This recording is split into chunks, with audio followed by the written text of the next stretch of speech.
ایک مسلمان ہوئے تھے اور انہوں نے جب اذان دینا شروع کیا تو اذان کی حالت میں ان پر حملہ ہو گیا. چاروں طرف سے لوگوں نے حملہ کر دیا اور ان کو شہید کر دیا اسی جگہ پر.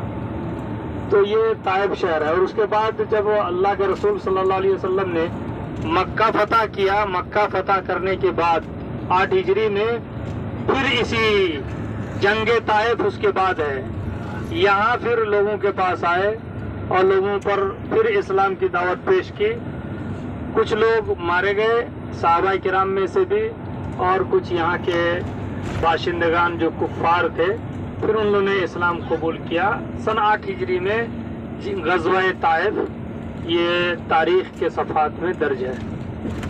پھر یہ طائف شہر، جس شہر میں نبی کریم صلی اللہ علیہ وسلم کو مار کے لہو لہان کر دیا تھا، جو ان کو اتنا پریشان کیا تھا، اور سارے لوگ 8 ہجری میں پھر وہ سارے لوگ مسلمان ہو گئے.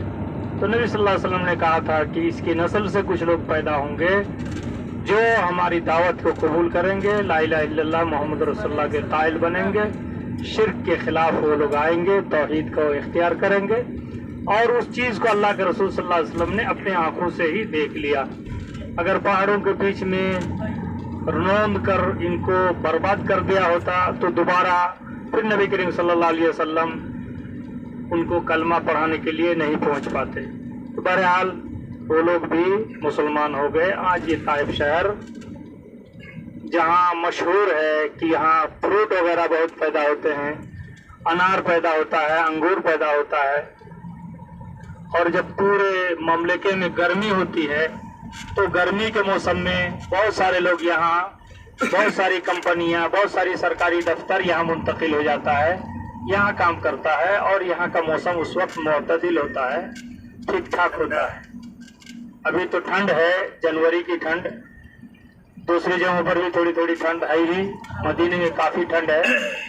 جی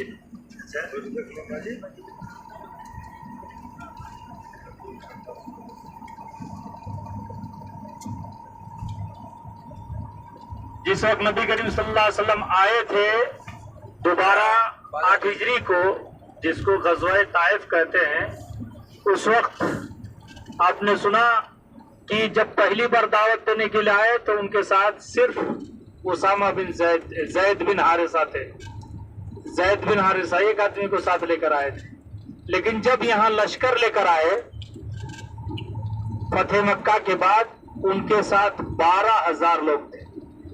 12,000 لشکر میں لوگ موجود تھے، اور سارے لوگ آ کر یہاں طائف کو چاروں طرف سے گھیر لیا تھا.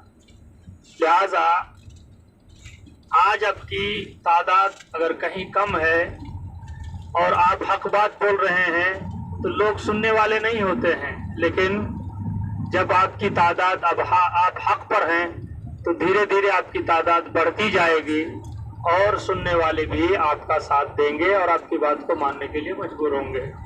اس لیے حق کا ساتھ کبھی نہیں چھوڑنا چاہیے. ہمیشہ ہمیں حق بات پر چلنا چاہیے اور حق بات کی تبلیغ کرنا چاہیے، حق بات کو پھیلانا چاہیے. اللہ تبارک و تعالی ہم تمام لوگوں کو حق بات پہنچانے کی، حق کی تبلیغ کرنے کی توفیق عطا فرمائے.